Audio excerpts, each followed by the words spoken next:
Okulonda mu district y'e Kamuli okutwalira wamu tekutambudde bulungi olw'abalonzi okubaaba omuswaba mu bifo eby'enjawulo omulonderwa.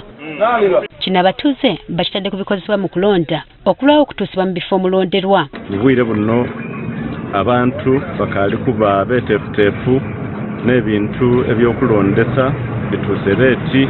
Nnamutikwa w'enkuba akedde okufudde emba obutasalako naye bano bagamba nti bakoseza bya nsusso. Waire ebitundu ebindi bibairemu amaadhi nga gatoona.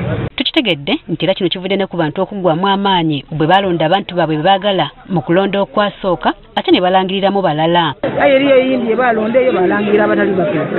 Abantu babikoowa oida walonda gwoyenda wakuba okyafunye akalwayi balanga mulungi. Mulonde omuntu kayo obululu abuwa wundi oba tulonde bikiye bye tutategeere. Olonze omuntu gwoyikwenda ojokola otya obululu batu babufuire mu dakiika nga 10 bwe mutendanga n'abiseeko. Tulibakoowu. Kale kyona ekyo kyamalamu awamu n'abantu amaanyi nga woobona ebyaliwo duuzi last time. Bagamba nti emivuyo n'okulwanagana ebyolekera mu kulonda okwaggwa byatiisa bangi okuddamu okwenyigira mu kulonda nga kw'otadde abeesimbyewo obutakunga bantu. Akavuyo kaali kanene abantu nga bali kulwana eri abaakubibwa emiigo eriyo bye bayita abantu bakoowa.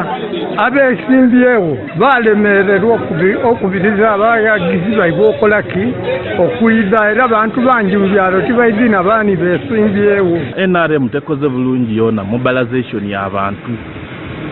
Abantu bandikoze mobilization mu bantu baibwe ng'ebita mu bukiiko bwe basooka okulonda abantu baida balonda abantu banaibwe.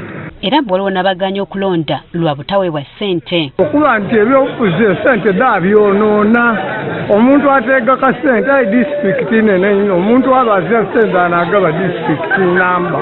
Kyokka newankubadde guli gutyo waliwo abalala bagamba nti okulonda kutambudde bulungi. Wagira kereere wagira kuyomba era abakyala bayikirizaganye bulungi buli omu gwayenze yamulonda. Kyokka ng'okulonda bwe kubadde n'okutandika okubala obululu kuluddewo anti we buzibidde nga tekunnatandika.